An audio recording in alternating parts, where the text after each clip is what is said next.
एबे आंचलिक पाणीपाग विज्ञान केन्द्र पक्षर पाणीपाग जनित एक विशेष सूचना सामना आसी। तेज बर्तमान जहाँ सूचना मिली आसंता 13 तारिख जाए लगी वर्षा। ओडिशा को 13 तारिख जाए वर्षा रही बेले संभावना केउ सब जिले में केते प्रतिशत वर्षार संभावना रही एवं यह वर्षा केबे और केउ जिले में केते प्रतिशत हम ताने भिडियो संपूर्ण अपडेट पाइपर। ता पूर्व वीडियो को लाइक करूँ, चैनल को सब्सक्राइब कर पाखर बेल आइकन को दबाई ऑल नोटिफिकेशन उपरे ऑन कर रखु जहाँफल लेटेस्ट पाणीपागर सठिक सूचना सर्वप्रथम आम चैनल पाइपर। तेज लेट नक चलतु खबर उपरे नजर पकाइबा।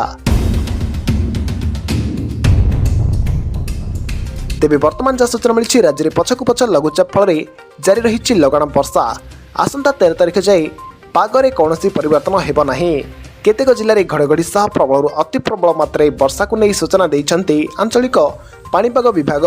मौसमी सक्रिय थिबारु ओ उत्तर पश्चिम बंगोपसागर और दक्षिण ओडिशा आंध्र उपकूल में वायुमंडलीय घूर्णिबलय प्रभाव में वर्षा तीव्रता बढ़ी।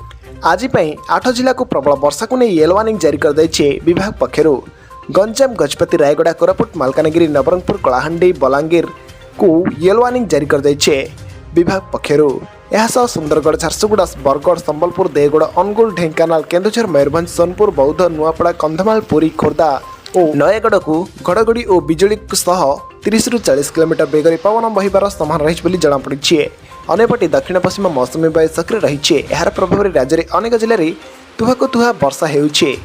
पुणी मौसमी निम्नचाप रेखा वर्तमान उत्तर गुजरात एवं संलग्न दक्षिण पश्चिम राजस्थान सहित ओडिशार गोपालपुर उपकूल दे पूर्व दक्षिण पूर्व दिगरी और पूर्व केंद्रीय बंगोपसागर को गति करुछे। एसहित एक घूर्णिबलय उत्तर पश्चिम बंगोपसागर एवं दक्षिण ओडिशा सहित उत्तर आंध्र उपकूल में पश्चिम केंद्रीय बंगोपसागर उपर सक्रिय रही। यह सहित घूर्णिबलय प्रभाव में एने लघुचाप क्षेत्र सृष्टि होगा संभावना रही कहुई। घरोई पाणीपाग संस्था पूर्वानुमान करिछे हेले पाणीपाग विभाग एने संक्रांत रे किछि हेले स्पष्ट करि नाही। सेतिपय आपण माने अलर्ट रुहंतु। तेबे आपण माने केउ जिल्लारु आम वीडियो को देखुचंती आपण अंचल रे वर्षार परिमाण केमि रहिछे वीडियो कमेंट बॉक्स रे निश्चय कमेंट करि जणांतु।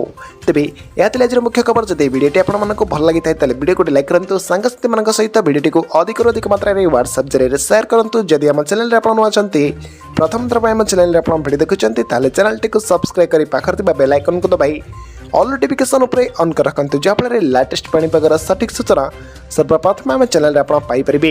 रिपोर्ट स्वागत ओडिशा।